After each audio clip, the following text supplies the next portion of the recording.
Sinbad's journey from peril to prosperity. The merchant's ship sailed across the open seas, leaving behind the Valley of Gems and its perilous mysteries. With each passing day, Sinbad regained his strength and his spirits soared. Laden with gemstones that promised untold wealth, he felt a renewed sense of purpose. The merchants treated Sinbad as an honored guest, enthralled by his tales of survival and daring. Nights on the ship were filled with laughter and wonder as Sinbad recounted his encounters with the Whale Island, the Giant Rock, and the serpent-filled valley. Merchant leaders said, "Sinbad, your name shall be known in every port from here to the ends of the world. Such adventures are the stuff of legends." Sinbad, smiling, and said, "Let us first reach Basra safely. Wealth and fame mean little without a home to return to." After weeks at sea, the ship finally reached Basra's bustling port.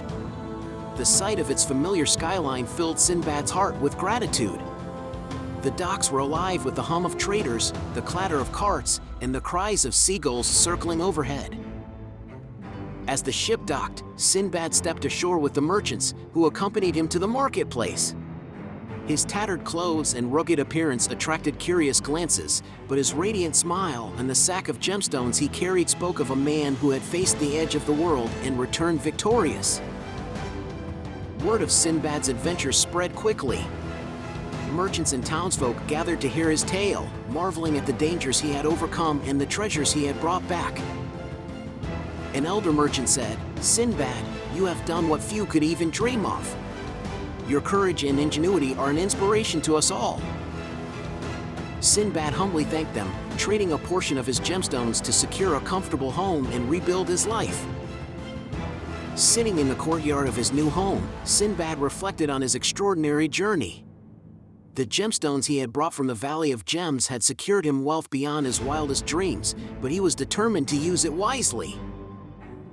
With a newfound sense of purpose, Sinbad sought to rebuild not just his fortune but also his reputation as a skilled merchant. In addition to acquiring a comfortable home, he made an ambitious investment in a shipbuilding company. The company, once struggling, flourished under his guidance and capital, becoming a hub of innovation and commerce. The investment turned immensely profitable enough to bringing Sinbad immense wealth, and Sinbad's name became synonymous with success and enterprise. Yet, Sinbad did not let his newfound riches make him forget his struggles or the plight of others. Remembering the kindness of the merchants who had helped him escape the Valley of Gems, Sinbad decided to give back to the people of Basra. Sinbad embarked on numerous charitable endeavors, using his fortune to uplift the less fortunate.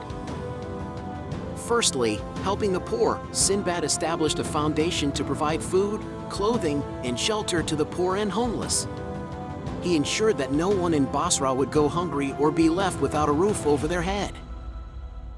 Secondly, education for all. Recognizing the power of knowledge, Sinbad funded schools where children, regardless of their social standing, could learn to read, write, and gain skills for a better future. He also supported scholars, enabling them to pursue their studies and enrich the city with wisdom, all while feeling the call of future adventures beyond the horizon. Thirdly, improving infrastructure, Sinbad invested in building wells, repairing roads, and constructing bridges to make life easier for travelers and traders. His contributions turned Basra into a thriving hub of commerce and culture. Last but not least, supporting sailors and merchants. Understanding the dangers of the sea, Sinbad created a fund to assist sailors and their families in times of need. He also built rest houses at the docks for weary travelers. One day, as Sinbad was overseeing the launch of a new ship at the docks, a familiar vessel sailed into the harbor. His heart skipped a beat. It was the very ship he had sailed on during his ill-fated first voyage, the one he had believed lost to the sea. A group of merchants disembarked, and their faces lit up with astonishment upon seeing Sinbad.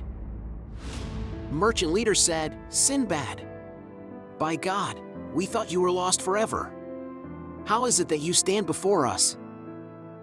Sinbad smiled and recounted his harrowing adventures, from the Whale Island to the Valley of Gems and his escape with the help of the rock. The merchants listened with awe and relief, and their admiration for him deepened.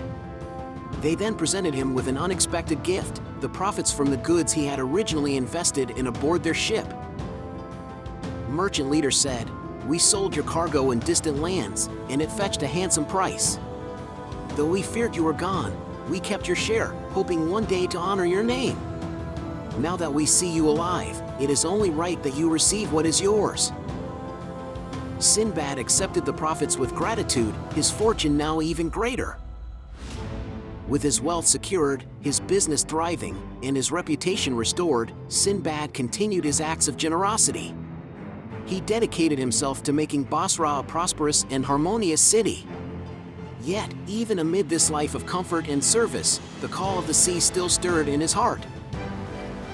One evening, as he sat beneath the stars in his courtyard, a soft breeze carried the scent of salt water, and his thoughts turned to the vast, uncharted world beyond the horizon. Sinbad said, "To himself the world is vast, and its wonders endless. I have seen but a fraction of its marvels.